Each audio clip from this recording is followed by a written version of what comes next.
مسلمانان گرامی، با مسئله روزه داخل این موضوع شدیم. دست، پا، زبان، گوش و لب خود را در استقامت خوشنودی خداوند جل جلاله استفاده می کند. این قسم داخل موضوع شدیم. ما به حیث مؤمن با عزم و اراده نعمت‌هایی که خداوند جل جلاله برای ما عطا نموده باید در استقامت رضای الله جل جلاله استفاده نماییم. ما به الله جل جلاله وعده کردیم و به این راه داخل شدیم. سعادت و خوشبختی واقعی، امنیت و آسایش حقیقی را فقط می توان در این استقامت به دست آورد. به این نتیجه رسیدیم که دیگر راه‌های تجربه شده برای ما هیچ سعادت و خوشبختی را در پی ندارد. و فهمیدیم که مشکلات اجتماعی و بدبختی‌های خانوادگی و ناامنی در کوچه و بازار و نبود تدریس در دانشگاه‌ها و انارشی موجود در مکاتب یگانه چیزی که مانع این همه مشکلات می شود با انکشاف دادن بعد ملکوتیت در انسان ما است. و راه‌هایی که به اسفل السافلین می رود را بستن است و فاکولته های علوی که به شکل ازلی در ماهیت انسان جا داده شده است مورد استفاده قرار گیرد. و به همین شکل موانعی که در راه رسیدن انسان‌ها به ذروه‌ها می شود را باز کردن و انسان‌ها را در افق ملکوتیت رساندن است. انسان با صعود کردن با ملائک در یک افق قرار می گیرد. ملائک که دور از جسمانیت هستند، ماهیت لطیفی که دارند و در عین حال انسان با جسمانیتی که دارد در جایی که به پروردگار خود نزدیک می شود در نقطه قوسی واحد به افق می رسد و انسان و ملک یکی می شوند. حضرت مولانا جلال الدین رومی در مورد این عرشیه و قوسیه انسان چنین می فرماید: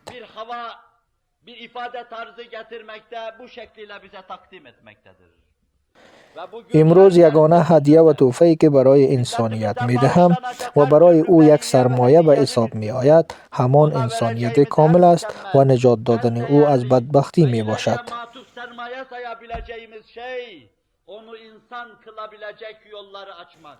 انسان را طور کامل باید ساخت که از علمی که دارد در دنیای درون او یک ماهیت متفاوت را خلق کند و حالت را انسان به خود بگیرد و علومی که از بیرون کسب می کند مانند زنبور عسل آن را در داخل خود به عسل تبدیل نماید.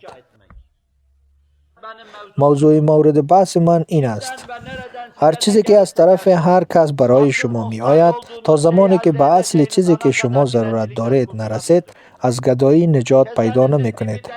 تا زمانی که زیر خریطه تان شکاف باشد و مریضی سیر نشدن در شما موجود باشد و نمی دانید چه چیز را بخورید و بعد از بین رفتن انزام های افوفیز و زمانی که معده قابلیت خود را از دست بدهد در آن صورت هر چیز را می خورید و سیر نمی شوید. آب بحر برای تان می نوشانند و باز هم تشنه می شوید و آب طلب می کنید. مانند اهل جهنم که عذاب می کشند عذاب می کشید. تا زمانی که احتیاج اصلی خود را پیدا نکرده اید این قسم خواهید ماند. این را تکرار می کنم: انسانیت به یک چیز محتاج است، آن هم دوباره انسانیتش را برای او یادآوری کردن است.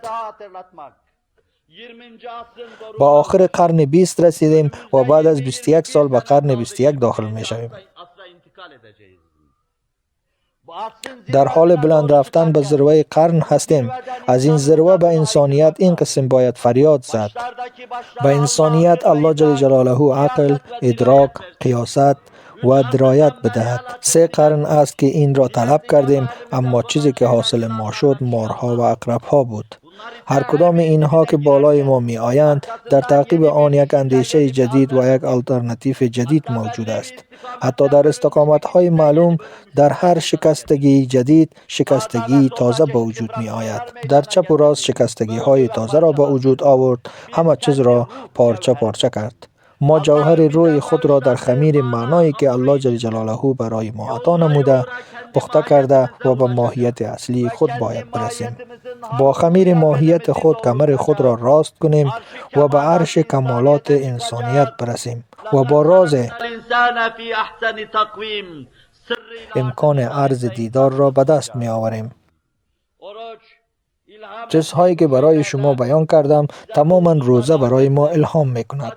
انسان‌های ما باید در روزه از دایره مشروع و هم نامشروع زبان، لب، چشم و گوش و دست و پای خود را نگه دارند. به همین دلیل من موضوع را از این زاویه مورد بحث قرار دادم. از این طریق به موضوع ملکوتیت انسان‌ها انتقال نمودیم.